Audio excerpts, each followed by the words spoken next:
I'm JP Tuesday. And I'm Kiki Canon. We've been Disney fans our entire lives. And now, as childless adults, we're undertaking a journey through the media that shaped our lives. Trying to find out if what made them special is still there. We are Rewatching the Magic. Hi, Kiki. Hi, Tuesday. We just got back from MarsCon and we're both exhausted. We both spent yesterday on planes flying across the country. You more so. Yeah, I had to cross a time zone. My flight was like an hour, and your flight was like 4. Yeah, it was about 4 hours total in the air on 2 different planes, and yeah. Speaking of which, just to quickly address, we did not get the chance to record this while at MarsCon. We apologize. It was out of our control what happened, but we still wanted you to have an episode, and we still wanted to talk about a movie that we were really keen to talk about. So we're going to have kind of a chill post-MarsCon talk to you today so that we can still keep with our schedule and give you the episode we promised, at least one of them. So here we are, post-MarsCon, and what are we talking about today, Tuesday? We are talking about, since it was a sci-fi convention, we were going to talk about a sci-fi movie, and we are talking about the 1982 movie Tron. This is going to be the first live-action film that we'll be talking about on the show. Indeed. I mean, you know, we did talk about, sort of, about the documentary Waking Sleeping Beauty, but as far as an actual produced fiction piece, this will indeed be our first live-action Disney product, because Disney is more, of course, than just animation. We all know the animation, and we love the animation, but they are also known for lots of movies. I mean, especially now, you know, we've got Marvel and Star Wars, and they're being far more known for their live-action end. But yeah, this is a big one from our childhoods. I don't remember watching this when it came out originally. I knew of it. I really never really knew much of the film until ironically, Kingdom Hearts 2, which actually had Tron as one of the worlds you could visit. Yeah, I think I also did not. I think I saw this once as a child, but this was not a movie that started appealing to me until maybe I was a teenager, you know, kind of later teens. You know, this was very much a high school film for me, so it wasn't necessarily my formative years. This would have been released, you know, like we would have been infants basically when this was released. So neither of us had a chance to see it in theaters on the first release. Obviously. But this was one of those that as you got older in our generation, as you started getting older, and especially if you were a geek and you started getting into sci-fi and other nerdy pursuits, you would kind of hear about this really weird Disney movie that you just had to see. You know, go to Blockbuster and get it. It's kind of weird, you know, watch it one Saturday night when you're home and you don't have anything else to do. In my research for this is Tron is actually one of the first movies to ever air on the Disney Channel. Oh yeah, this one because, you know, because of various reasons, and honestly, it's a bunch of corporate things that will be of no interest to anyone but me.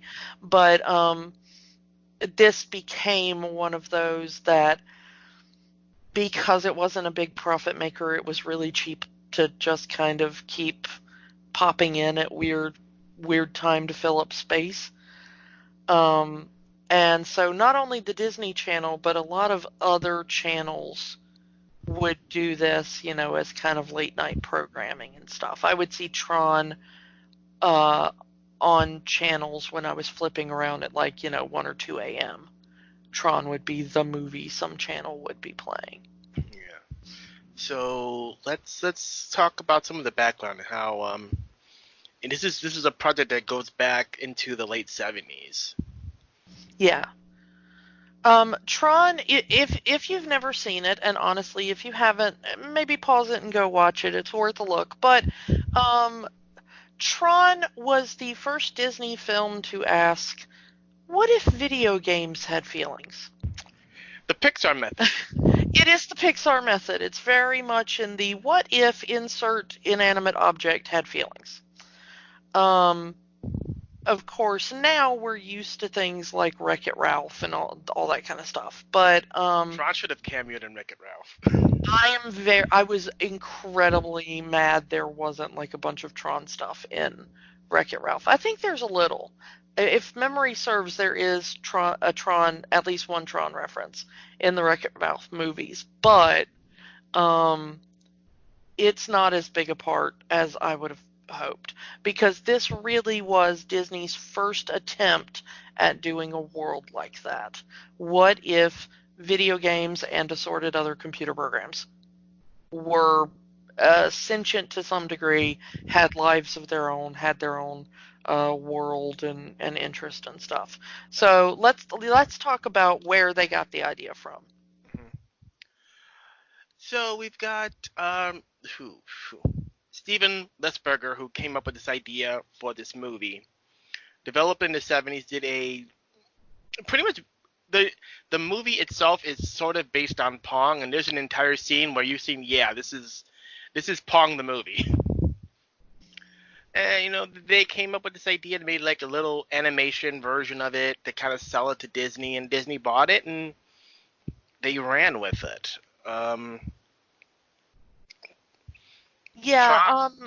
That's for those of you who are younger than us and maybe listening, the late 70s, early 80s, when they were developing and eventually released this, was really when video games got their start as we know them today. Video game boom of the 80s. Yeah, it really was. That was the new hotness. Everybody was talking about this cutting edge technology of home systems, Atari and Intellivision and things like those started around the time they were developing this. And arcades were becoming the main hangout for teens and young adults. This was very much, if you wanted to be cool and seen and go hang out, you would, and of course we're under the age where drinking was a thing you could do. You would go hang out less at the movie theater, and the mall boom wasn't as big yet. The idea of let's all go hang out at the mall wasn't quite as big yet. So this was the major social hangout of, grab a bag of quarters, we'll go to the arcade, we'll hang out, we'll have snacks, we'll play video games. That's where you would, take your date if you didn't have much money. That's where you would go hang out with your friends. That's where you'd go to get away from your parents after school. The arcade was kind of, at this point, becoming the center of youth existence. Yeah, so this was a perfect movie for the time it came out. Yeah, this was not appealing to children, but this was Disney trying to appeal to kind of the youth market. And like we said, the movie didn't really become a big hit, quote, quote, but it's, it's considered a cult classic now, but I want to say the movie bombed, it just failed to meet expectations.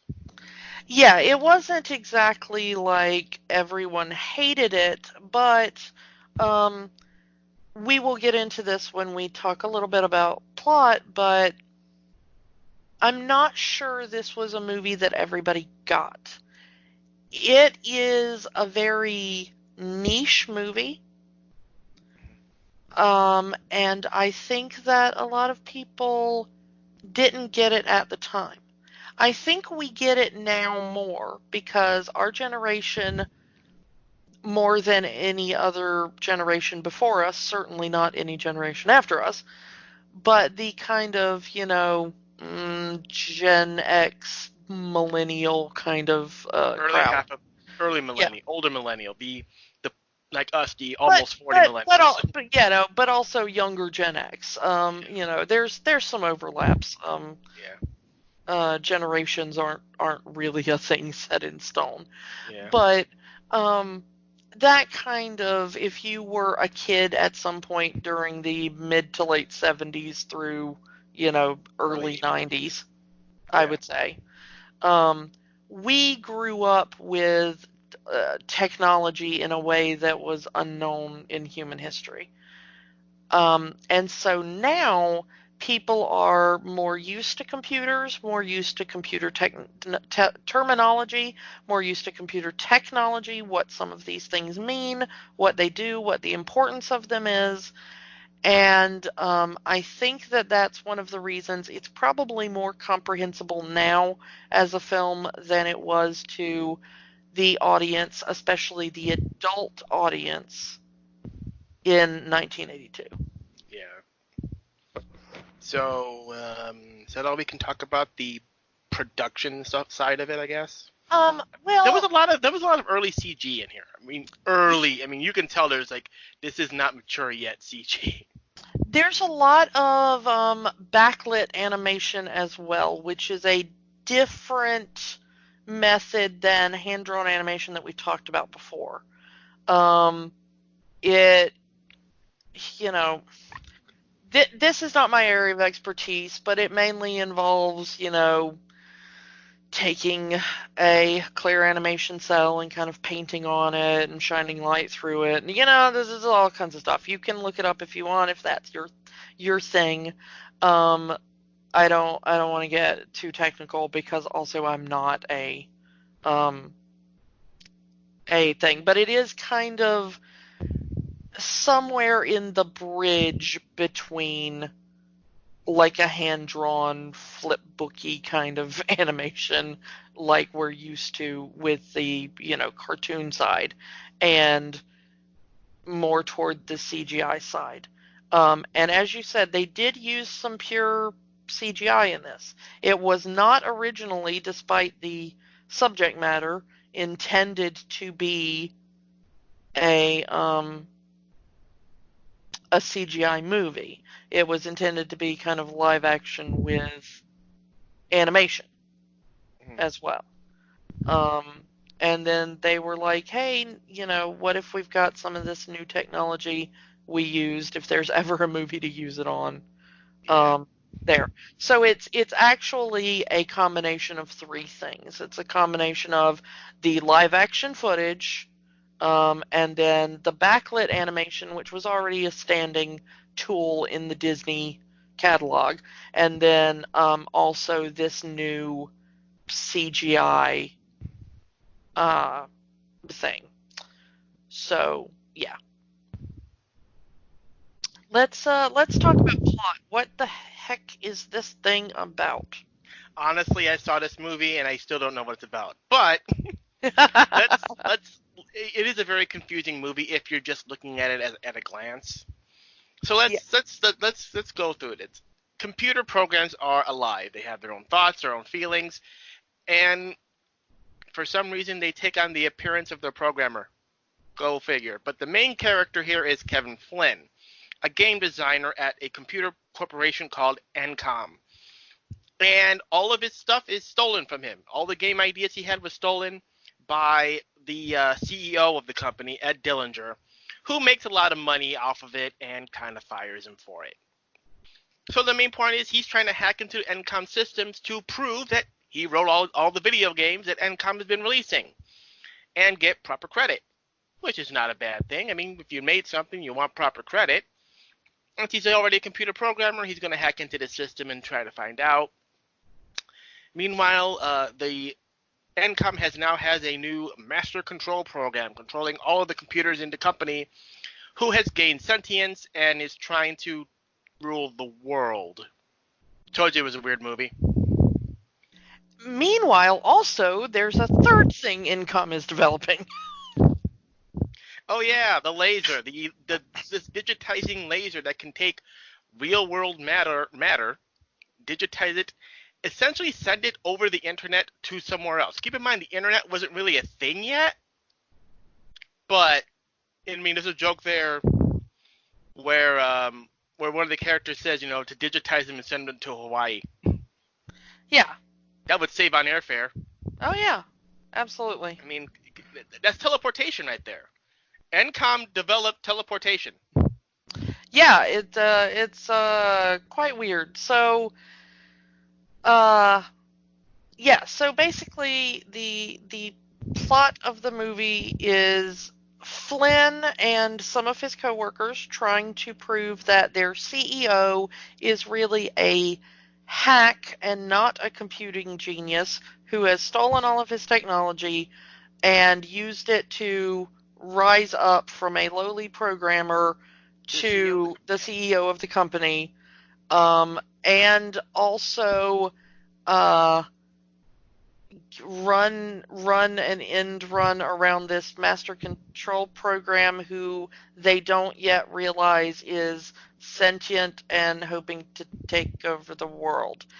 And they do this by an accidental thing where the master control program digitizes Kevin Flynn and inserts him into game. the well, they say the games, but into the computer world where the master control program is forcing programs that it doesn't like to fight to the death in a gladiatorial arena based on video games that people play in the real world, but also there's a religious persecution angle where some of the programs believe in the real world and the idea of the user, which is really their programmer, but that the users who created them and have a purpose for their lives, and the master control program is telling them this is heresy and there is no such thing, and is trying to murder all the religious programs who believe in the okay, this is way more comprehensible than the actual film itself. Yeah, this is making this. If Yeah. you think this is crazy, we're actually making this more sensible than the movie is. So basically, uh, God is the computer programmer, and the programs are being told, no, the computer programmer does not exist. We are what we are. Yeah, It's weird. this movie was about 7 different concepts that shouldn't have been put together, that were unfortunately put together to make a weird computer flavored smoothie of WTF. I don't know. I really do not know what they were thinking with this script. On paper, this had to be the least comprehensible thing anybody at Disney ever read. This needed about 10 more rewrites. Yeah, and it is full of computer technical jargon in the sense of it is what Hollywood thinks computer programmers sound like when they talk to each other. Yeah, you know that part of the movie where the hacker is furiously typing at a keyboard trying to code. Yes, I must code this in 30 seconds or we all die. Tappity, tappity, tappity, tappity. Yeah, no. Any computer programmers listening to this are laughing so hard right now. But yes, it's very much in that, what we'd later get with the movie Hackers or something. Yeah. It's like, let's make computer programming into an action movie. And this is one of the weirdest tropes in Hollywood. Computer programming is not an action movie. It's interesting if you're the right kind of person for it. It's very detailed, intense work, but I'm not sure anybody who's ever done it or understands anything about it would call it the basis for an action film. Let's talk about who's in this movie. Oh, yes. This movie has an excellent cast, and I love them all to little tiny bitty bits. Kevin Flynn, played by Jeff Bridges. Jeff Bridges is no stranger to Disney. When he was younger, he did star in a couple of movies in the 70s. Yeah, Jeff Bridges was, and people forget this now because he's done so many other things, and now we think of him as like, The the dude. dude. Yeah, I mean, he's kind of gone on to do so much other things, and is now considered, I mean, Academy Award winner Jeff Bridges. But at the time, he was, I don't know, how would we describe him? Like He was a child actor, Zac and Efron. He yeah, was the Zac Efron of his. He was that guy that was in a bunch of Disney movies and was kind of the teen heartthrobby guy, and had gotten into his, what would they have been, like 20s or something yeah. by this point, maybe early 30s, Mhm. and moved on. You Yeah. know. So So yeah, yeah, long history with Disney prior to this, but this was one of his, like, could his Disney career continue into adulthood? Could he yeah, be taken, quote unquote, seriously as an actor? And I don't know why he thought the way to that was to put on a spandex suit and jump around a green CGI screen. green screen. Today, that is a perfectly valid route to being taken seriously as an actor.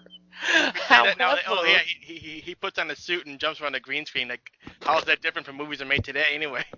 yeah, and all, but at the time, that was the weirdness. Yeah. So, who else? Well, Bridges also plays Clue, his little hiking program. Yeah, everybody in this movie, that's the other thing you have to understand. Everybody in this movie plays more than one character. They have a real world character they play, and then they have an inside the computer world counterpart. Yeah, like I said before, their programs pretty much take on the physical characteristics of whoever programmed them. So, if Kiki programmed something, it would look like her. If I programmed something, it would look like me. And apparently aging just as quick, aging in real time as the programmers. It's weird. Yeah, So we let cannot stress enough how weird this movie is. so we got Flynn's best friend, Alan Brady, played by Bruce Boxleitner. Bruce Boxleitner. Oh man, this man was my childhood. I am pretty convinced my mother had a serious crush on Bruce Boxleitner. He was known at the time for being a TV star. That was his kind of main claim to fame at the moment. Not that he had not done movies. I don't want to sell him short. But he was indeed very very well known for his TV work. He was known for a TV series called How the West Was Won. It was a mini series that ran in the late 70s. Um, and it was a big thing, and he was one of the hot young actors that was in there. And of course, Bruce also plays the title character of Tron, who is sort of like a security virus protection program thing, pretty much to keep the MCP in check, and that's why the MCP hates Tron. Yeah. So Who let's else? go. Yeah. Yeah, David Warner is sort of our villain. Ed Dillinger, the CEO or vice president of Encom, the guy that stole Flynn's technology and sold it as his own, and kissed his way up the corporate ladder. Yeah. And of course, it is mandatory whenever David Warner's name is mentioned that I must say, David Warner, you are under arrest by order of David Warner. That's one for my Mystery Science Theater fans out there. David Warner is just the best. Close your eyes right now and imagine a British character actor that's always the villain. You just pictured David Warner. You didn't realize it, but you did. That's who David Warner is. He's that guy. He was in The Omen, which was a huge cultural touchstone in the 70s, right before this. So most people in the audience would have recognized him for that. You know, you probably know him from Star Trek Six, movies like Time After Time. He does a lot of science fiction and fantasy films. Um, not always the best. He was in the film version of Wing Commander, for those of you out there who follow video games and such as well. But anyway, at the time, he would have probably been mostly recognized by the audience um, for his work in Omen. Because that would have been his most recent big thing. And for people who are our age, you do remember David Warner's voice from your childhood because David Warner was in Batman the Animated Series as the voice of Ra's al Ghul. Hello, detective. Yeah, so if you watched that cartoon as a child, what was your childhood like if you didn't and you're our age? Then yes, you are very well acquainted with David Warner's voice. He's also a voice actor of some note. Anyway, Warner also if plays we got anybody else of note? Oh yeah, Warner is also the MCP. Yes, you are and Sark. right. And Sark. Yes, he plays 3 characters. He's the only one that has 3 He characters. plays 3 villains in this movie. Yeah, he plays every villain in this movie. If you're watching this movie and you're like, "Ooh, I want that guy to lose," you're talking about David Warner.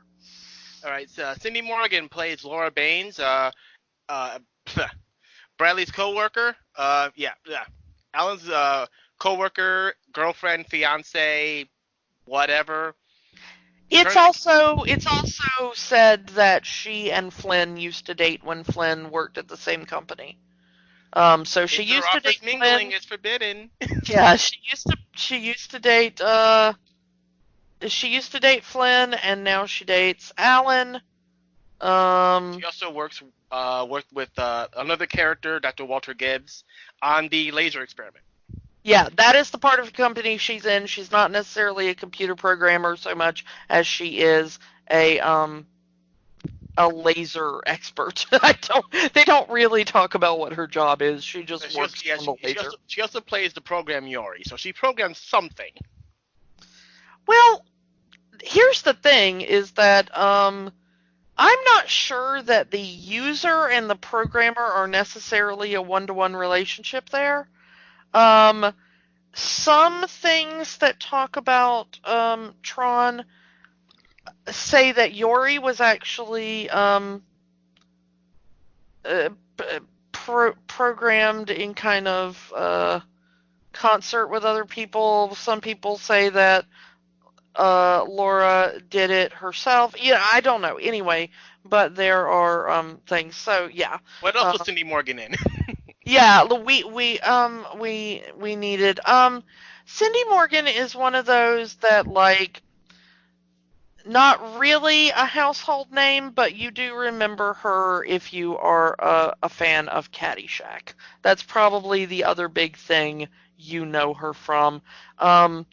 She's kind of been in the background of some things, not really super active, mostly a guest actor on TV shows. You know, she'll come in and she'll play one thing and then move on.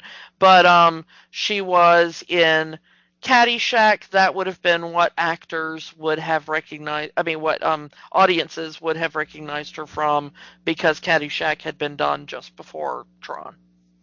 And we got Bernard Hughes as Dr. Walter Gibbs, co-founder of NCON, the original programmer of the MCP. Also plays Dumont, kind of a Guardian program in the Tron world. Yeah, and this is one of those things again with, like, the Yori of, like, you know, who exactly is programming these things. Yeah, this guy, he's the one that came up with the MCP. But according to the movie, it was originally a chess program, and then... Yeah, it was a chess program he created, so why doesn't it look like him? Why does it look like David Warner instead? Because How does Dillinger messed with it. They even said it's in the movie, Dillinger messed with it. But is that, like, their version of getting, like, massive amounts of plastic surgery or something? Like... Maybe. You know, I don't know.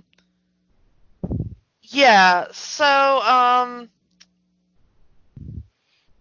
Bernard Eh, Hughes was as far as other things he did, again, a character actor. Jeff Bridges was really kind of the big name for this movie. Everybody else is just kind of was recognized as the time as a character actor. Bruce Boxleitner would go on after this to more success and become a name in his own right, but at the time this was made, he was like, you know, that guy that also had a part in How the West Was Won and stuff like this. If you're our age, you probably recognize Bernard Hughes most as the grandpa from The Lost Boys. He is the man that says, you know, this would be a great town if it wasn't for all the damn vampires. That guy. Um, Other than that, he's one of those that he shows up here and there, and you go like, oh, hey, that guy. He was in, you know, Sister Act 2 and other things, you know, just random. But for the most part, he is, was, unfortunately, he has passed. But he he was very much just kind of a character actor in Hollywood, mostly in movies, not an overwhelming amount of TV credits, but like I said, not a lot of wide-ranging TV credits, but he was a soap opera actor. He showed up in things like Guiding Light, As the World Turns, and he made one appearance on Dark Shadows in the original run. He also did like commercial voiceovers and stuff like that. So if you were um, watching commercials in the 70s, early 80s, you might have heard his voice advertising some random product. But yeah. and the other characters don't really do a lot, but we have Dan Shore as Ram. Yeah. But the one I kind of want to talk about, Mhm. Peter Jurasik as Crom.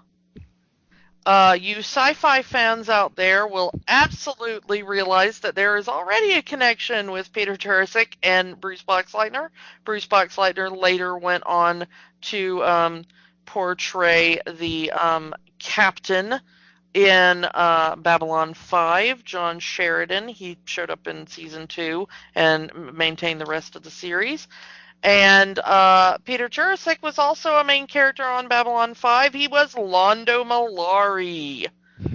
And so, yes, Peter Jurasik and Bruce Boxleitner really don't interact in Tron. Their characters, Tron and Crom, never really interact on screen. However, they would interact a lot on Babylon 5. Babylon 5, good show, not owned by Disney yet. But good show. Go watch it. We talk about their actors sometimes. Go on. I think that's all. We got I Tony think Stefano. that's it. Yeah, I Yeah, think that's it for actors that we know. main name, yeah, named actors. So I think that's all we can talk about the characters. Let's try to make sense out of this movie. Yeah, Try this to make sense out of this movie. All right, so let's go. I mean, we get the arcade opening and the zoom in. Oh, now we're in the video game. Now we're in the video game, and you see kind of Sark. I don't think the character even had a name. I don't know if that was Tron or not that he kind of killed in the. no. It seems to be permadeath. That's the one weird thing about basing this on video games. Sort of. Obliquely. And when we say based on video games, we're really not. This is really not based on video games in any recognizable form. There's no respawns in this game. Yeah, but there are no respawns. It seems when the programs die, they call it derezzing, that it is permadeath. It's one and done. So this is really gladiatorial games, but they do suggest, and this is the strange thing, we see programs being trained for the games, because not all of these programs were programmed to be in a video game. Yeah, they'll someone say, "Oh, I'm an accounting software program. I don't do this stuff," and Or I used to work security, but now I'm in this, yeah, or, yeah. So, it's very strange because it says that the Master Control is taking these, we'll call them religious programs, religious believers in the idea of the user, um, and basically doing a genocide of these programs by shoving them into video games. They do say that there is training for the video games. But the thing is that the opening, none of the rest of the movie suggests this. But the opening of the movie suggests that this is what's going on when people in arcades are playing video games. yeah. You have the beginning. You have it's assumed to be Flynn playing Space Paranoids at the beginning of the game, beginning of the movie. Yeah, Disney apparently at the time could not afford to license Space Invaders outright, so instead Flynn has created a game called Space Paranoids, which I guess is the light cycle game? I assume so. That is, he's seen playing Space Paranoids and then you zoom into people in the light cycle. That is the beginning image of the computer world is two programs battling in the light cycle. One of them is Sark, Yeah.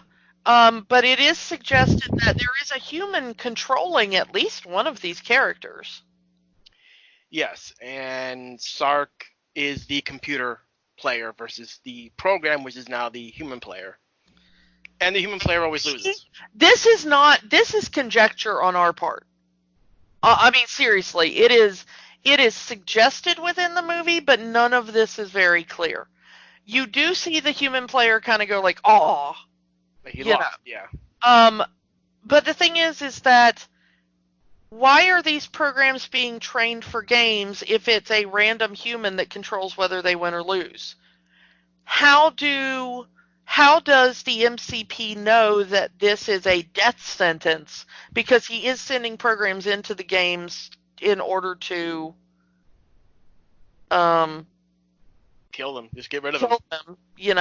So how does he know the human isn't going to beat the computer? Because the MCP, despite claiming the users do not exist, absolutely knows the users exist because he talks to David Warner all the time. Yeah. So he absolutely knows everything about the real world. We know that the MCP is hacking into government databases and collecting information and knows about the stock market and stuff. So how exactly does this work? Does he just wait until there's like a really bad human player come in? It's also suggested later that any program that survives the games will kind of like level up and become like the computer player instead. Yeah, again, this is such a confusing movie. I'm not saying it's a bad movie, but this movie is a mess. So yeah, we start off in the arcade and there's all this going on.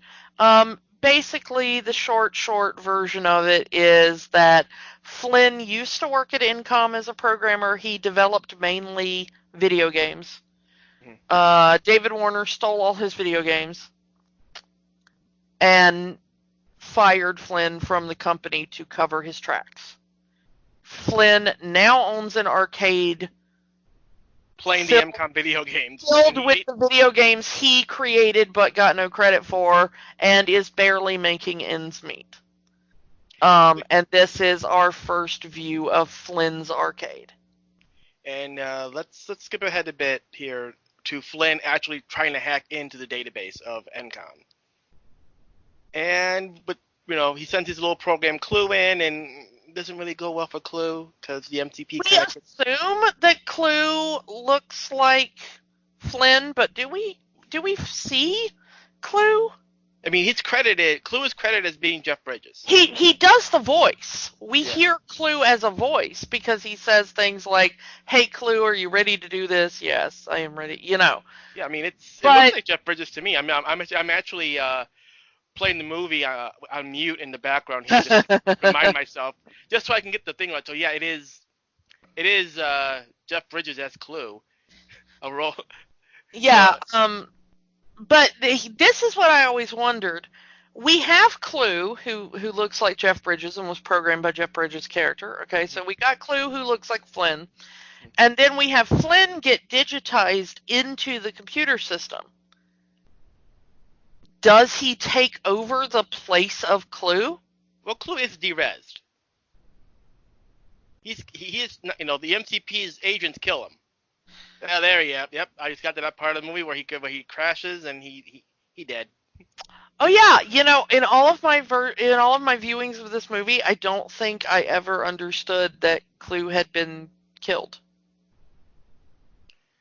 I always wondered why Jeff Bridges had never met Clue, like why Flynn never meets himself, basically within the world. This is how confusing this movie is.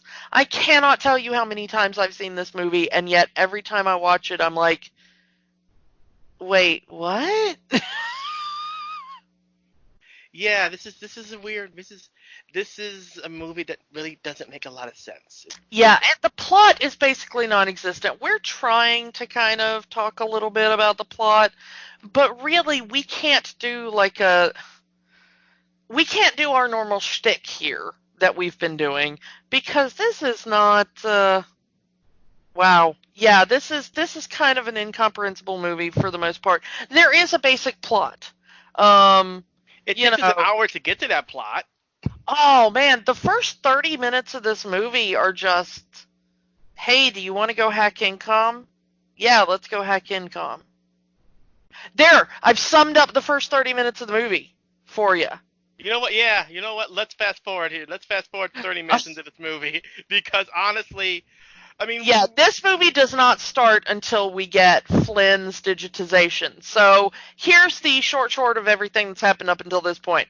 Alan and Laura go to Flynn because they have been shut out by what David Warner is doing. They don't like the changes in their company. They say, hey, Flynn was always a better hacker than any of us. Maybe he has a beef to settle here and wants to help us. Hey, Flynn, come sneak in after hours with us, sit down at a computer, and try to hack the MCP from the inside. The MCP doesn't like this. He turns the laser on Jeff Bridges, digitizes him, and sends him into the world of the computer. Boom. First 30 minutes of the movie, screw it, we're done. We're in the computer now. Jeff Bridges, Flynn, excuse me. These actors are so iconic to me, I really can't think of them as their characters. So forgive me, I'm going to keep doing that. Flynn is now realizes he's in a computer program. At first he thinks he's dreaming. That lasts for about 30 seconds, and then the rest of the movie he's just like, yeah, shrug, I'm in a computer program. Why the hell not? And he doesn't even know if he can get out of the computer program. Yeah, I don't think he knows enough about the laser technology to know if the laser is capable of reconstituting matter on the other end. Yeah, I don't think they... Yeah.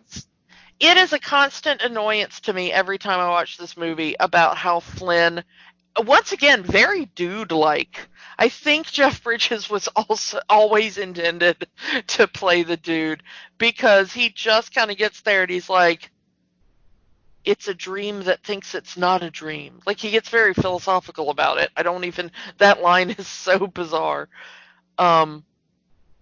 And then after about 20 seconds of real time being in the game world, he goes, yeah, okay, I'm just going to accept this as my new reality. Sure, I'm a computer. We're going to roll with this. We're going to roll with this. So, and, yeah, go ahead. No, that was the end of my thought. End of line. End of line.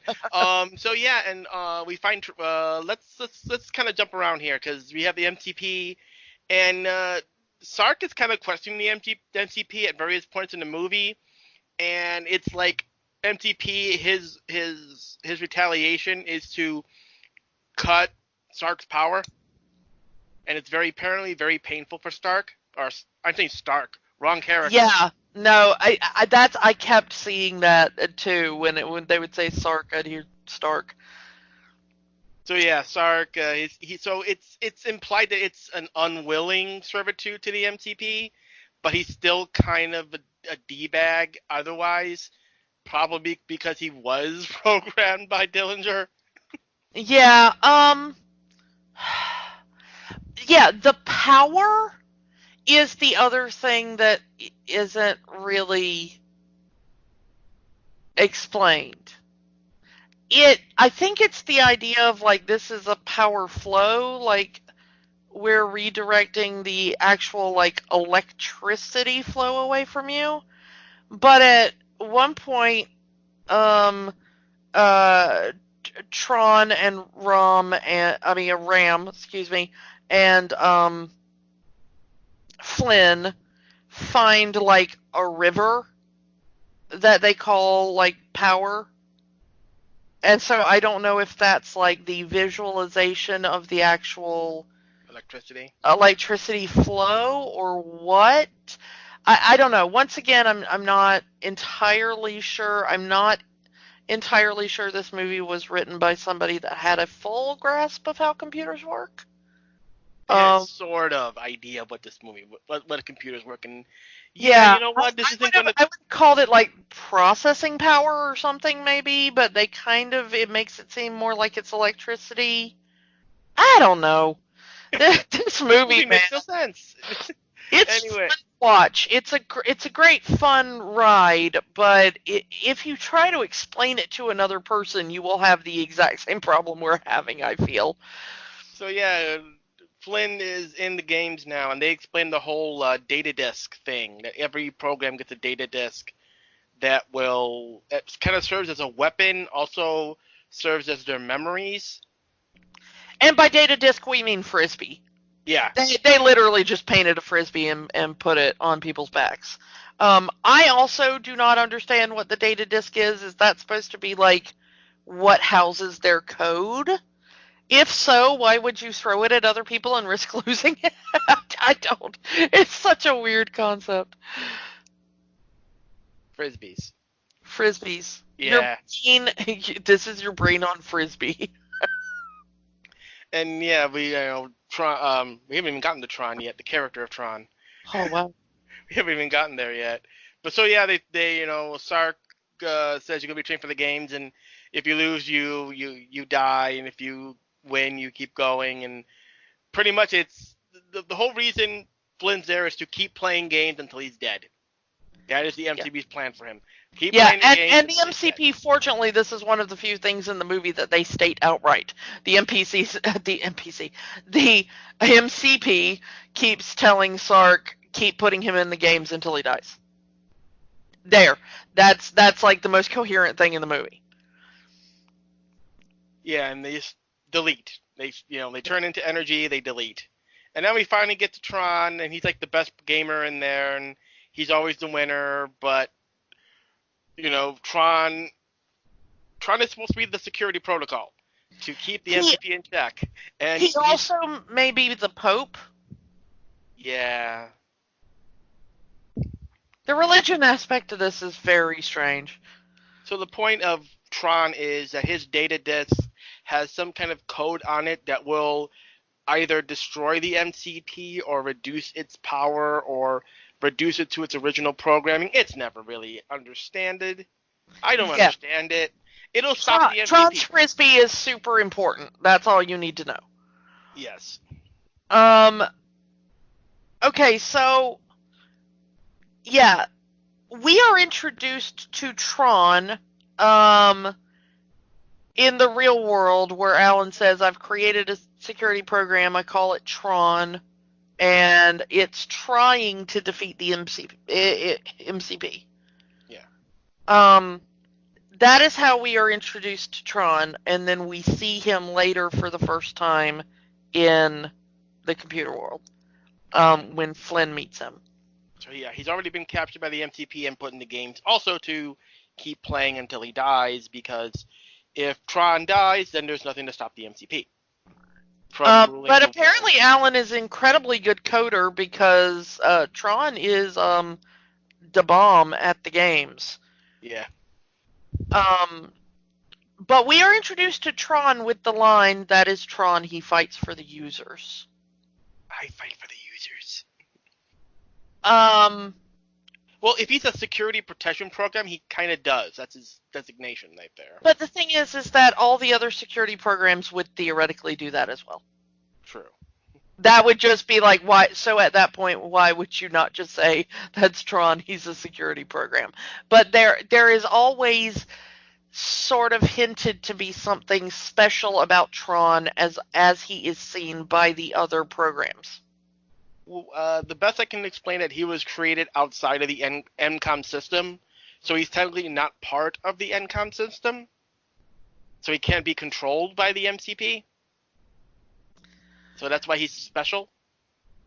Maybe, but also he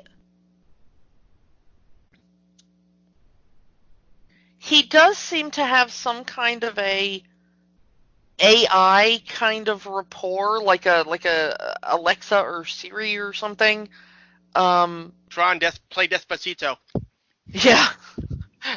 Tron, this is sad. Play Despacito.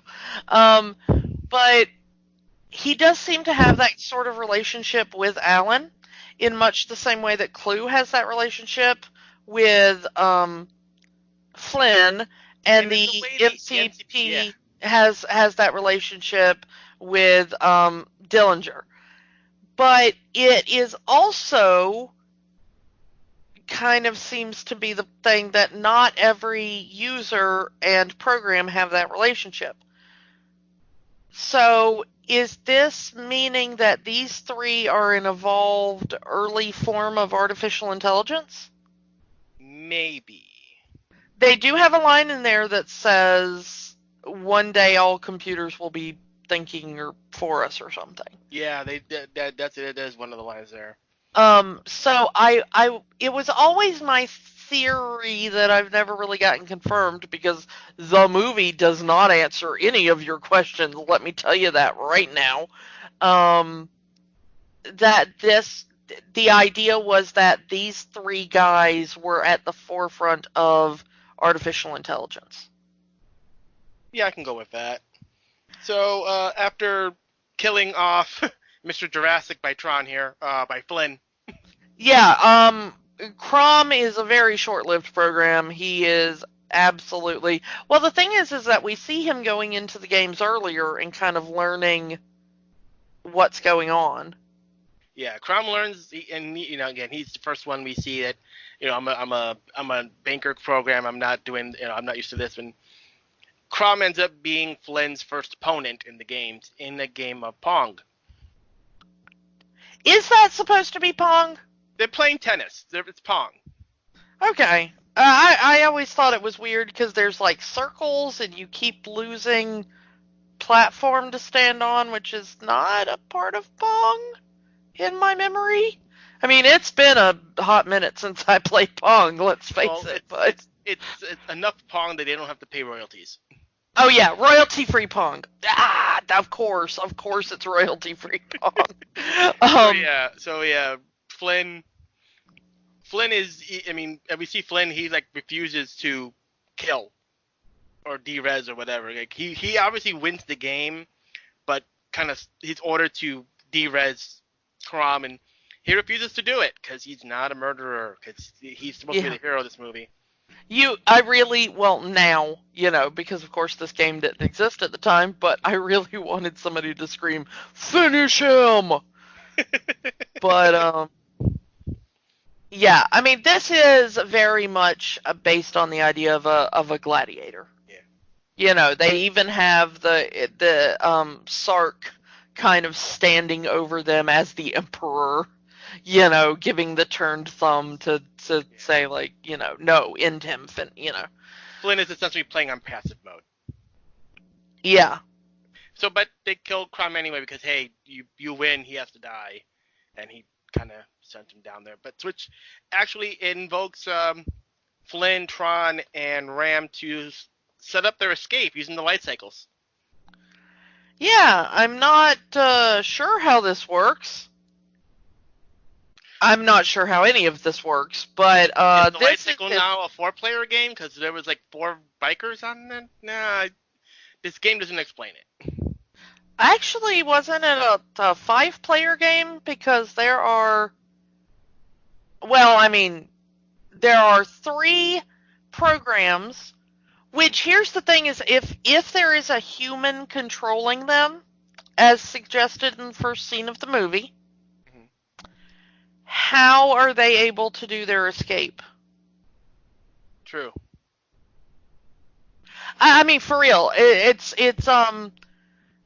either these programs are playing of their own volition, or they are being controlled by an outside human player with their own agenda. And those two do not mesh.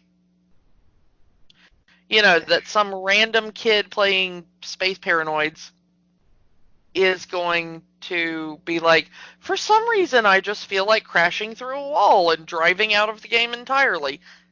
Not going to happen. So either they have agency or they don't, and the movie wants to have it both ways, and I am not down for that. But for some reason, this version is a 3-player game, if we assume there are humans controlling. Yeah. Because Tron and Ram and Flynn are all put in the same game. And then there are 2 programs fighting for the MCP, trying to kill them. This is a really cool scene, and if you've ever seen anything from Tron, you know, if you haven't watched the movie but you've seen something from Tron, this is what you're picturing, is the light cycle battle. Yeah. It is really cool. I think it still holds up today. I mean, granted, you can tell, you know, this would be, and of course later when they made the sequel, it would become super flashy and, you know, very crisp, and the cars now, you know, gleam and shine and stuff. But for the time, this is like where all of the budget went, this one scene. The animation in this movie in general, the animation / CGI, does not always hold up. There are times where, you know, they're supposed to be walking on a platform and they're hovering a few inches off it or something. It's not super precise, and it's a lot of times, even if you give it the benefit of the doubt for being older technology, it does break your suspension of disbelief a little bit. But, you know, there's that in there, that this is the scene. If you watch no other scene from Tron, go look up the light cycle sequence, because it's really good and very very tense, very action oriented. It's a really well paced scene.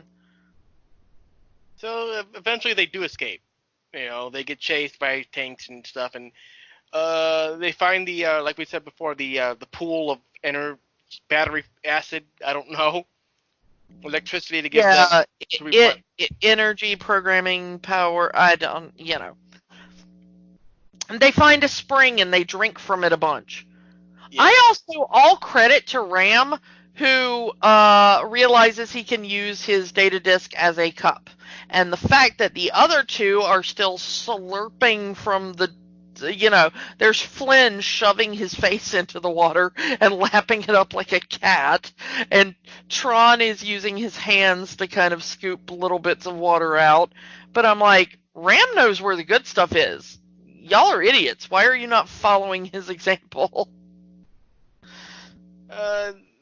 Let's kind of. I mean, they kind of split up to kind of go their own ways, because Tron needs to contact Alan to kind of get some information. Hey, what am I? You know, I'm finally out of the games. What am I supposed to do now? Meanwhile, Flynn and Ram are doing their own thing, and we find out that Flynn has a superpower, and that he can bring the discarded, destroyed cars back to life. Or he has some sort of manipulation of the world. Yeah, he can manipulate his environment to a certain extent. It's not perfect. And it's not really explained why. I mean, it's you can say that he's because he's a user and he can manipulate it because users, coders can manipulate things like that, but it's never really explained. Yeah, he just Flynn has magic powers. There you go. Flynn has magic powers in this world. So they get some tanks, they call them, but they're not tanks because there are other tanks in the movie, but I don't know, what are the weird little clampy things called? I can never remember that. I don't know. I don't think they're even named in the movie. Yeah, they kind of fly and they can shut their legs together to kill I don't know. Little flying ships. Let's just call Yeah, them. little flying ships. I'm sure there's going to be somebody who's like a super dedicated Tron fan that's going to ding me on this. I'm sorry. I really have tried. Keep in mind, it's been like 3 days since we've seen the movie, and we went through an entire convention. But I mean, these are questions I've always had about this movie. I'm not saying anything I haven't privately said to other people over many viewings of this movie over the years. But anyway, he steals some sort of flying vehicle, and he gets to the one really kind of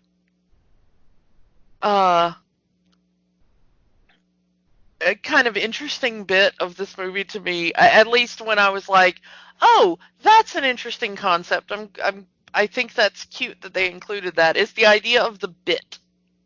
Oh yeah, the bit, the little yes, no, no, yes, yes, yes, no, yes, yes, no. Yeah, which is great because of course it's a 0 and 1. Mm-hmm. You know, it's the most basic form of computer program. Mm-hmm. Which I like. I like that they have like a hierarchy of programs, and the bits seem to be like assistants to the other programmers. Well, we saw a bit earlier with Clue. Yeah, there is. Clue has a bit, and yes, no, yes, yes, yes, yes, yes, yes, yes. I think this entire thing is cute. It is like the cute animal sidekick idea, but computer form. It is a Disney movie, after all. You need a cute animal sidekick. I wish they would have used this more. There could have been, more jokes and more, honestly, from the amount that we see, the bit interact with, Flynn and Clue, I don't know what. I think it might be the same bit because we never see we never see what happened to the bit that was with Clue. Oh yeah, it could very well be the same bit. It is rendered as kind of a floating blob that changes shapes. So it's not played by a human actor. It is a 100% CG animated character. But I'm wondering what use bits are to the programs in the world. Pets, maybe? Well, I don't know, because he keeps asking it, like, do you think this is a good idea? What should I do now? So are they there for advice, or is it just like when I talk to my dog and I'm like, should I go do dishes now? Yeah, let's go do dishes now. Like, I think so. That's what I'm going with. Yeah. Okay. So what if video games had pets? I don't know. Unfortunately, Ram distinct enough to be like Pokemon, where you can just like gotta catch them all. There's somebody out there with an entire army of bits. It's like, what have you been doing? I am the bit master. Yeah. So they escape, and their entire idea is just, we must make it to the MCP, yeah. The MCP. Tron has a side quest where he has to go to an input-output tower, which is apparently the way programs can communicate with their users. It's sort of like a cell phone system to the real world. It's Skype. It's Skype.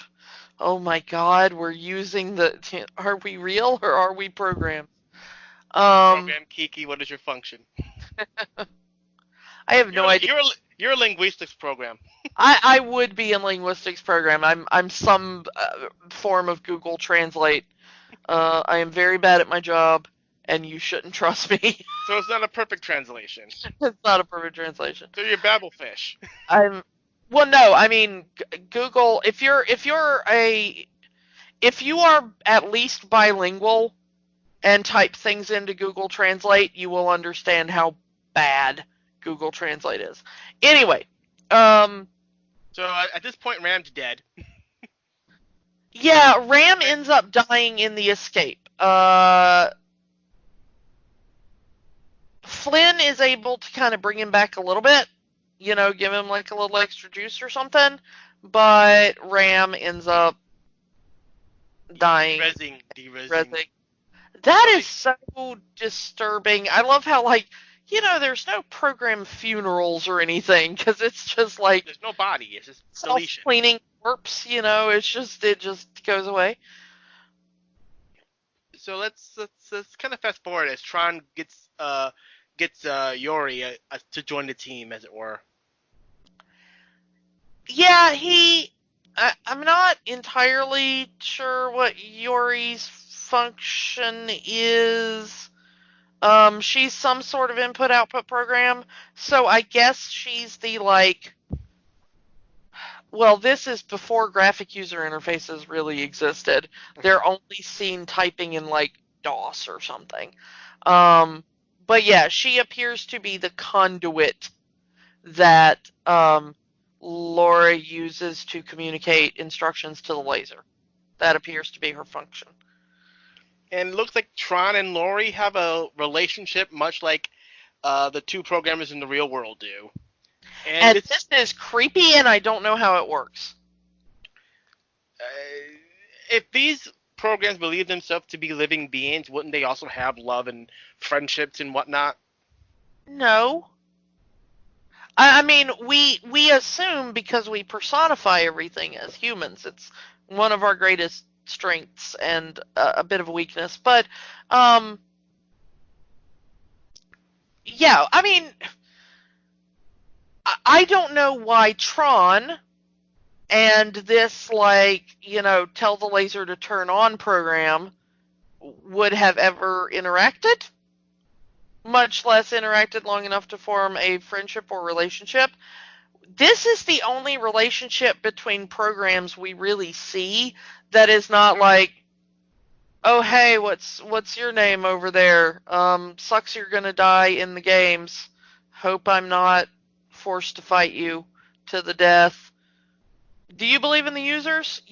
That's really the only interaction we see between programs until this. And then Tron is talking about escaping and going off together, and they're going to escape into the internet. Which doesn't really exist at this point. Have you ever seen the show Reboot? Disney created Reboot. Oh my God. Reboot was a complete ripoff of Tron. I'm not sure you're the first person to make that realization.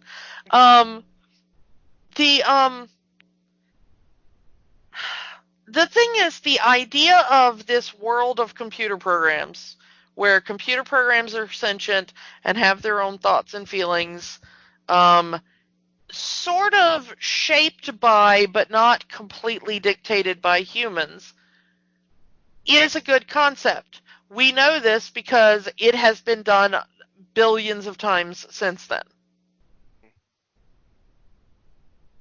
But they wanted to cram so much stuff into this movie. Is it a movie about one guy trying to get revenge for his unethical firing? Is it a movie about a crazy AI who wants to take over the world and control humanity? Is it a movie about being trapped in a Wizard of Oz kind of situation where all you want to do is get home? I don't know. It's trying to be all of those things at the same time, and they don't entirely mesh together. No, no. Um, Yeah, I mean, this movie's a mess.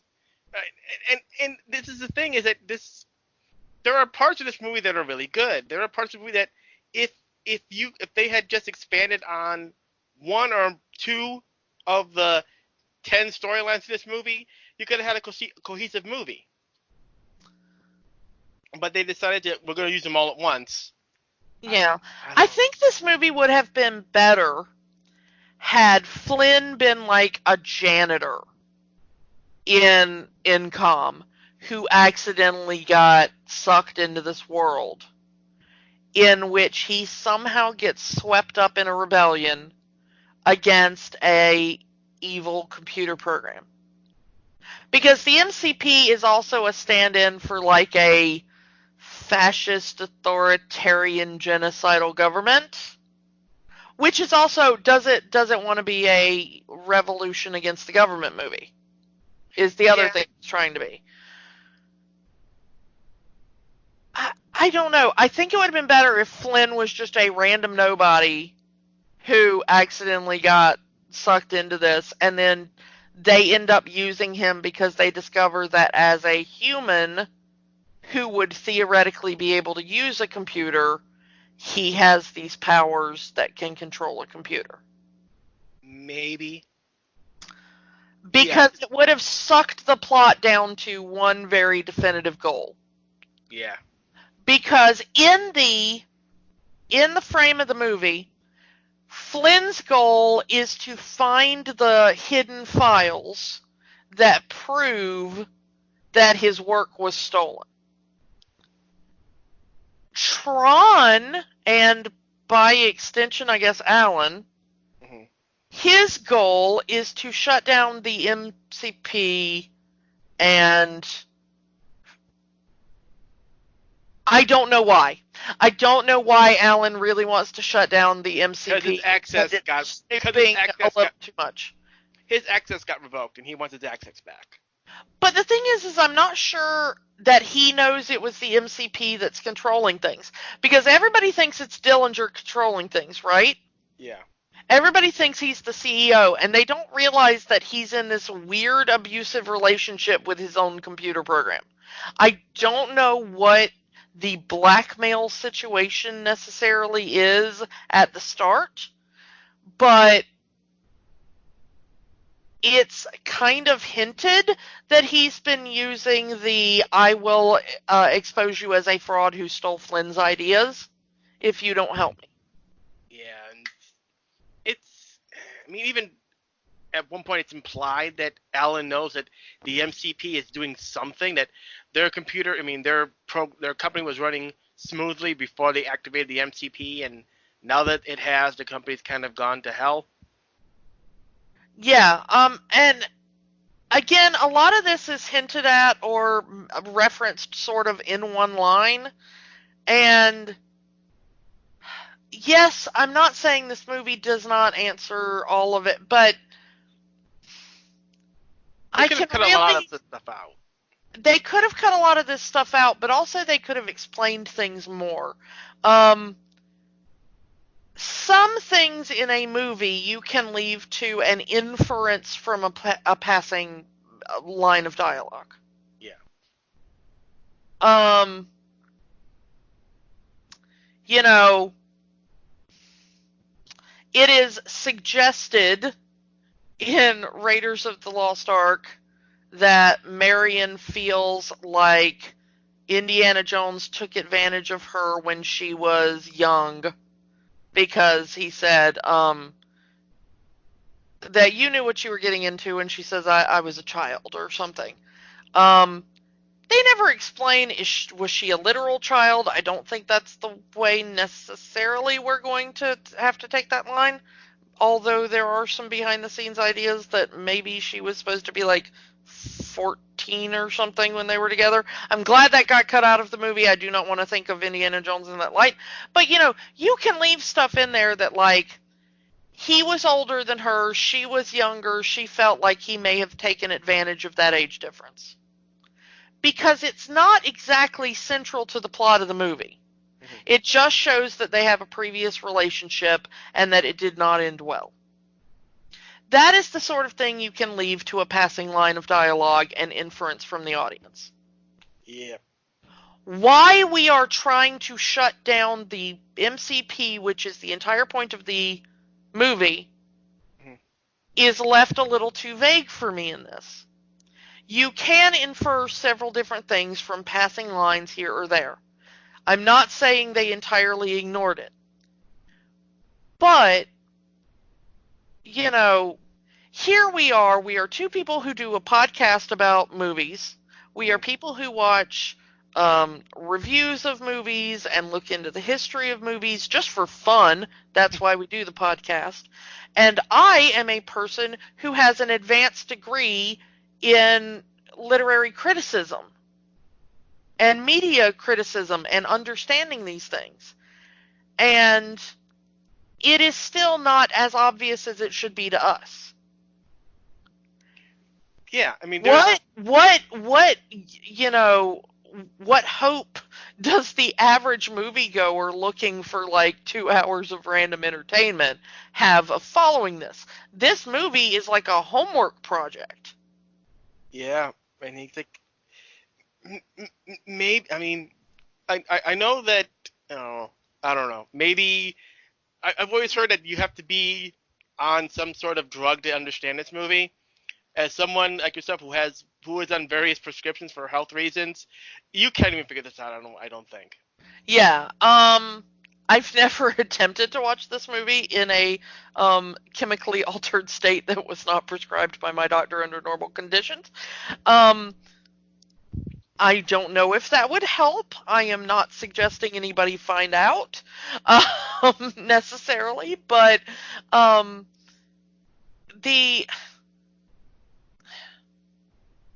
I don't know. It sounds like we're ragging on this movie more than I think we want to, because it is not a very clear plot movie. This does not have a clear progression. It is very difficult to explain to people. What this movie is an experience. Yeah, this is one of those movies that, yes, it doesn't make sense, but you have to watch this movie. Just watch it once. I think you can. Yeah, it is. Yeah, go ahead. It is a technical marvel. For 1982. Well, it is much in the same way of when we talked about Steamboat Willie. Yeah. There's not a lot of plot here, but they were trying new things with the technology. And I think it really deserves that. Also, there are a lot of quotable lines in this. And you have heard them, even if you don't know, you've heard them probably. End of line, I fight for the users, Greetings programs. There are all these little repeated phrases over and over again that kind of made their way into the cultural zeitgeist.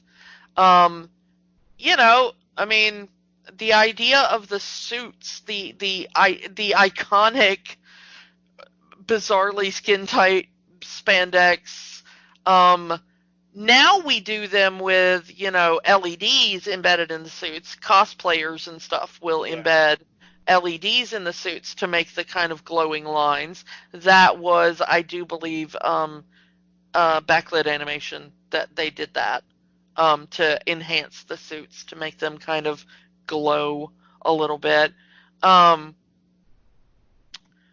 So the production design of this movie is really important. The technological advances they created in doing this movie is really important. Bruce Boxleitner is super hot if you're into dudes. So, there's a lot going for this movie. I'm not saying there isn't. Plot is not one of the things going for this movie. It feels like the plot was one of the last thing they thought of.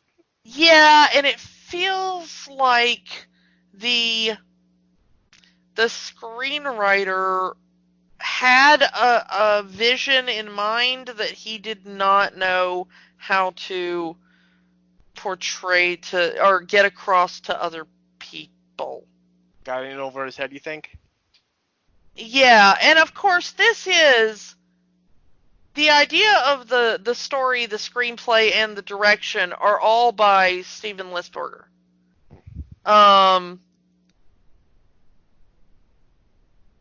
He he has directed a couple of other things, but he did them in the 80s, and he has not really done it since then. He did, however, go on and just do like script writing. Mm-hmm. You know,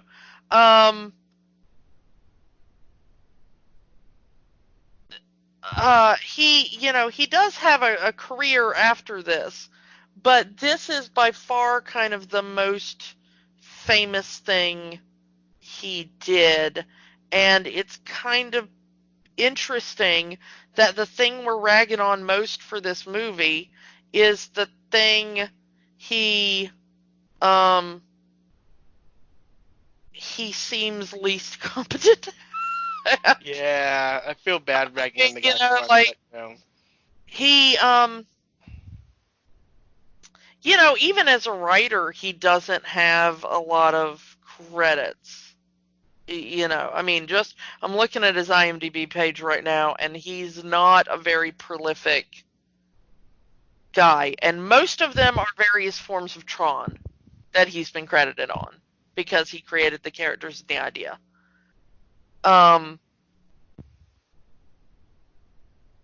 Yeah. I mean, this is kind of this guy's one contribution to the world a little bit, I think.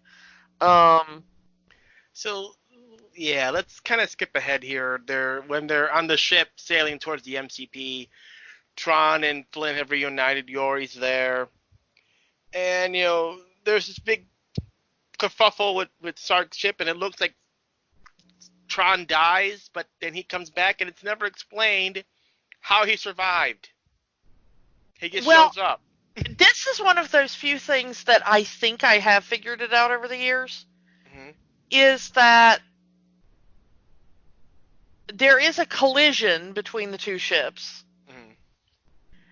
And part of the ship, if I'm remembering this correctly, again, 3 days ago and very little sleep since then, but part of the ship kind of gets cut off and dereses, and they assume that Tron was on that bit of the ship. But I think what we're supposed to do, and again, the directing and the editing don't really make this clear, because you never see Tron jump. But I think what the idea was that right at the last minute before the collision, Tron jumped out into the void and caught himself on another part of the ship that survived the crash. Because we see him coming out of like a weird alcove on the exterior hull of the ship later. Oh, okay. And I think that was the idea of like, oh no, we're going to crash, everybody jump off. And he did, and he like basically caught himself on the window ledge and pulled himself up kind of idea. Yes. But I was also for several viewings of the movie when I first started watching it as a teenager, I was like, how the heck did he was dead. He was on the thing, it crashed. We never saw him escape or even try to. And I'm just not sure they ever filmed that scene. Maybe. Yeah, I'm this is another use, this scene, of Flynn's magic powers. When he is able to divert the light beam and create a junction so that they can skip to a different pathway and avoid their imminent doom. Yeah. Again, it's special super user powers. Yeah, yeah. But apparently, unlike everything else that he's done, that was it took too much out of Flynn and made him go into a deep sleep or something. But he's awake when they capture him, like not even a minute later. Yeah, but they were like, "Oh no, he's used up so much energy. Is he gonna?" And then later, I think somebody says something about, "But he didn't derez or whatever." Yeah. Um, why was this supposed to kill him? I don't know. Like, was he literally moving the power flow of the? That's the other thing, is that what these individual pieces are supposed to be standing in for in the real world is never clearly explained. Is the little river thing the electricity flow or processing power or like other computer resources, memory function? What are the barrier walls that they escape through in the what are the little tank programs I assume the that are tanks are from another game. I mean maybe, but what is the little sail ship that's traveling on the beam of light in the I mean yes, I get that it's transportation from one part of the computer to another or maybe one part of the internet to another, but none of this stuff is made terribly clear about what this is supposed to be a stand-in for. And I think it makes it all a little incomprehensible. We are using that word a lot. Today's Yeah. word is incomprehensible. So yeah, Yeah. let's just fast forward so we can get through this movie. Yeah. So eventually, Flynn and Yori escape, and while Sark is taking a bunch of programs to the MCP, and is it really explained why? I mean, they're just there to just de-res them, I guess. No, there it is said that he is absorbing the power of those programs. So these are probably the higher function programs of the company itself. Yeah, well, one of them is the controller of the input-output tower that we see Okay. later. See, I mean, I guess yeah, I wasn't really paying attention. Again, I watching this on an airplane on a tiny cell phone, so yeah. maybe I wasn't really paying that much attention. But it is said, I believe, at one point, once again, watching this on a plane and not much sleep and days ago, and yeah, um, it is kind of said, I think, that he is absorbing them as a way to like gain and learn and change and mutate.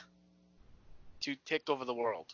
Yeah, for whatever nebulous we're gonna do that tonight, Pinky kind of idea he's got going on. Yeah. But basically, the idea is that if the MCP finishes this process, it will be even more powerful. After is what I've always gotten from this scene. Like, oh no, we've got to stop him from doing this before he gains the ultimate power and goes Super Saiyan or something. I don't know.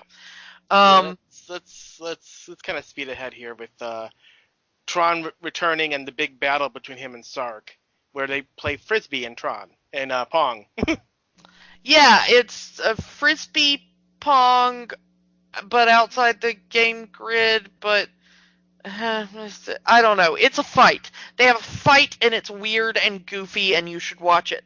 And Sark dies, but then the MCP brings him back, and Magic Wand makes my monster grow. Yeah, this is super Power Rangers right here. If you are a Power Rangers fan, this is hilarious because Sark actually he gets granted the powers of the MCP, but the MCP is still running. Anyway, what it means in reality is that it makes him grow really giant, and he tries to step on Bruce Boxleitner, and it is super funny. Which is really weird because it's Zordon making the monster grow, not Rita. Yeah. MCP, I really do think that's where they got the idea for Zordon. Not to skip ahead, but Zordon really does look like the MCP. If you've never seen this movie, but you are a fan of South Park, this is also Moses? Yes, Moses. Yes, Moses is the little Moses that talks to the Jewish children at the Jewish summer camp or whatever. In South Park back in the early days was absolutely taken from the design of the MCP. That entire movie is based off Tron. That entire episode is Tron, pretty much. It very much is trying to be Tron, which is why that episode is weird and pointless and bit borderline incomprehensible as well. Hey, I said the secret word! Hey. Well, come down and hit you on the head. Anyway, yeah, so Tron is trying to insert his frisbee into the MCP to win the game and free all the little programs or whatever. But there is a shield around it. And he can't get to it, so the frisbee just keeps bouncing off and coming back to him. Meanwhile, he's trying not to be squashed like a bug by Giant Sark. This is the weirdest boss fight I've ever seen in a video game. Yeah, this is it is not the weirdest boss fight I've ever seen in a video game, but it's close. Meanwhile, the kind of light ship arrives with Flynn and Yori. Also, by the way, Flynn, not a great character because he completely macks on his friend's girlfriend. Both times. Yeah, he tries to get Laura in the real world and Yori in the game world and, flirts with them and kisses them and stuff. To be fair, Yori thinks Tron's dead. Yeah, but have some respect for your bro, man. He just died and you're already macking on his chick? Seriously? Okay. But anyway, so yeah, they're doing that, and Flynn says, "Hey, he needs a distraction. I will throw myself into the MCP program." And then use his superpower to slow it down. Because it's spinning like a freaking top so fast that that's where the shield is coming from. Is that what he's supposed to be doing, is stopping it from spinning, or just distracting its attention so that it doesn't see Tron coming? I've never understood this part. Flynn, quote-unquote, sacrifices himself by jumping on the grenade. Yeah. Somehow that slows the rotation of the shield and opens up the one gap in the shield so that Tron can use his magic frisbee to end the MCP. And somehow this ends fascism and frees the programs. I'm not sure how the programs are now free because they're still under the control of the users. Okay, anyway, but for some reason it's freedom now. Democracy has broken out in the world of the computer. The MCP is defeated, and somehow this makes all the computers in Incom start spitting out printed pages that prove that Dillinger is a hack, and Flynn is the real programming genius. Also, this somehow returns him to the real world. Yeah. And we've done the entire movie. That is... Well, there is still one more scene after he gets his stuff, is that Flynn now becomes the new CEO of Incom. And boy, is this a weird tacked-on ending. You see him get reconstituted into the real world. The laser goes back and puts him right back in the same position it took him from. He sees the printout and goes, yeah! And then it cuts to Alan and Laura are waiting on the roof, For the boss. and they were like, "Oh look, the boss is coming." The helicopter lands. Flynn steps out and says, "Hey, come back and pick me up later." The helicopter lifts off again, and the three of them hug while looking out over LA. The end. Yeah. Right? What is this ending? I guess because it's now been exposed that Flynn has been the real genius. All of their success is because of him. Now, this is only my interpretation of it. That, to avoid a lawsuit, they gave him his job back because Flynn could have easily sued Encom for that. But there's a difference between giving him his job back, which was low-level computer program coming up with video games ideas. Computer programmer, excuse me, this movie is confusing. He was a low-level programmer working in basically, I guess, a pool of programmers just churning out programs for this company. Mm-hmm. It is suggested that Dillinger got to where he was not only by pretending he was a programming genius, but also by schmoozing other people and potentially making the MCP hack and blackmail people is kind of the feeling I got from the way the movie is set up. It's suggested that it wasn't like, "Oh wow, you're a genius programmer who made our best-selling video game, therefore we're going to give you the CEO," because newsflash, that's not how corporations work. But that he used his "Hey, you're the genius programmer" to schmooze his way up the ladder. We don't know how long this ending scene is after the movie. It's never stated. But also, did Flynn ever want to become the CEO? It's never stated that's his thing. No, and it's not like deposing a king. This is not how corporations work. It's not like, "You have slain the previous king. I guess you're the king now." That's not how this works. There is no reason for Flynn to be the CEO of the corporation at the end of this movie. None of that makes sense. Bad ending, boo, writer, go back, redraft this, come back to me. You're currently getting an F. I will allow you to rewrite it because some of these ideas are good. Thus speaks the teacher. Yeah. So, I hate the way this movie ends. I like a lot of things about this movie. The way they ended this movie is such nonsense. A better ending would have been if we see the chairman of Encom show up and say, "Hey, Dillinger, you're fired because you stole all your technology. We're gonna give Flynn his, we're gonna, to avoid a lawsuit, we're gonna give Flynn his job. We're gonna make him head programmer of the video game division." And then you can have the big hug moment. "Hey, we're all together, blah, blah, blah, blah, blah." I don't think that's the way I would have ended this movie. I would have, started with, the board of directors coming to Dillinger and saying, "Our stock is crashing because you've been exposed as a fraud. You're fired." And then to avoid a lawsuit, what they would have done realistically in the real world is to give Kevin Flynn a credit as the creator of this wildly successful video game and royalties from the sale of this video game. I think the movie should have ended with Flynn rich, but still running the arcade because that's his passion. I don't think he would have taken a job back at Incom. And I think now the Space Paranoids machine in the arcade would now read Kevin Flynn's Space Paranoids or something. He would have gotten the credit he deserved. He would have gotten which was all he wanted. The Sid Meier treatment.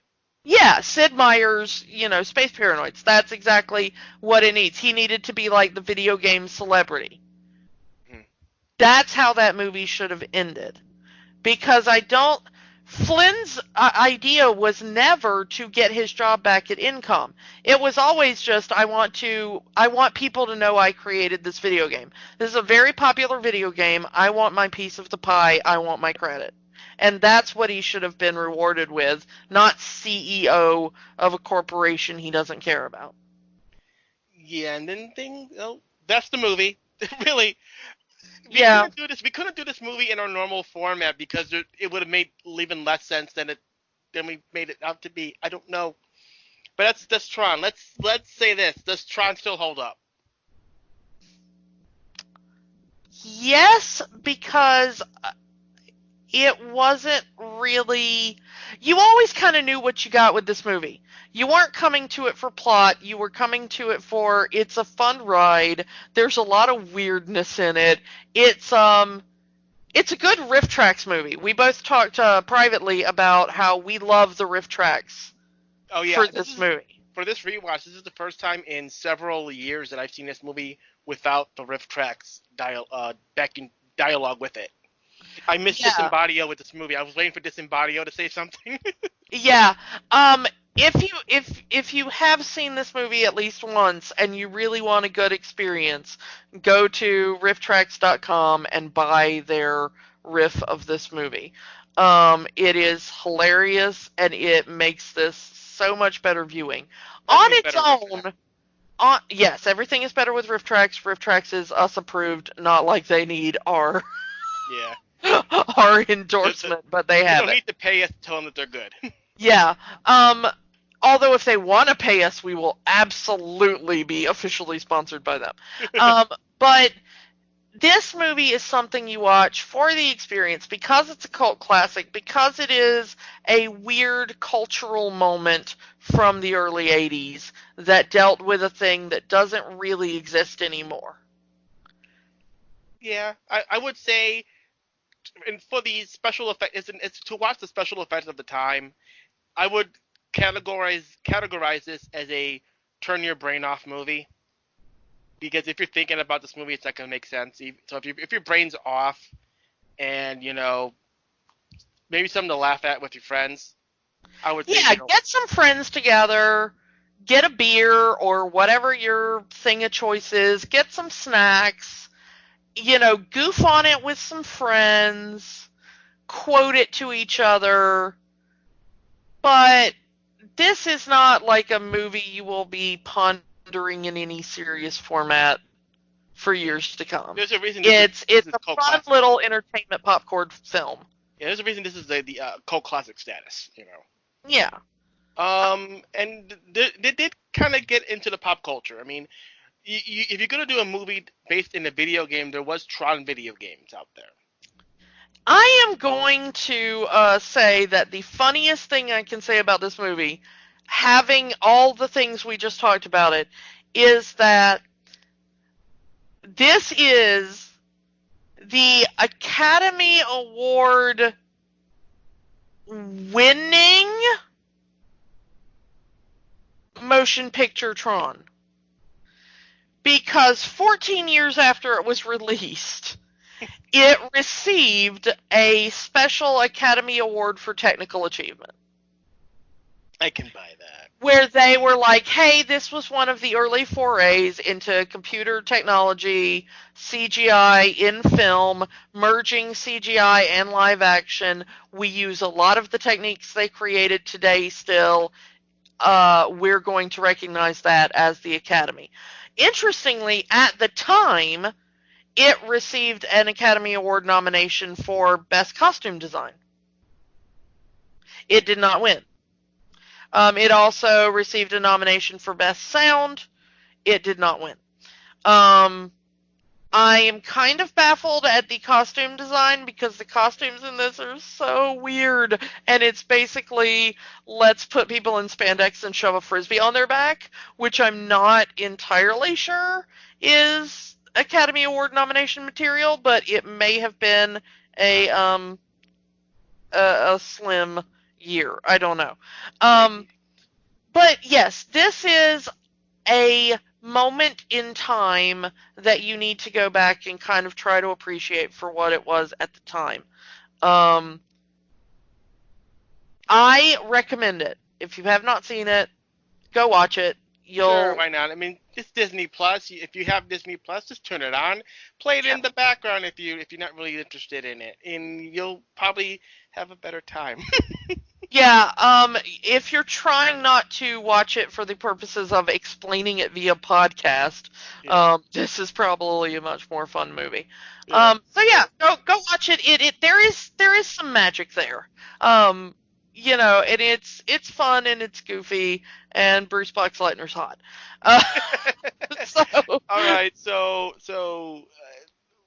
the only way we can follow this up is to do the sequel, I think. yeah, the slightly more comprehensible version of Tron. Yeah, so it does, just to spoiler alert, it does attempt to be, what if Tron had a plot? And we will see next week how that turned out. Did they achieve that goal, or did they derez in mid-sentence? So yes, join us next week as we talk about Tron Legacy, end of line. Goodbye, programs. Thank you for listening to Rewatching the Magic. We invite you to keep the magic going by joining the conversation online. Find us on Facebook at Rewatching the Magic, on Twitter at Rewatch the Magic, and of course, find all new episodes at rewatchingthemagic.podbean.com. Until next time, remember, the magic is for everyone. It only stops if you let it.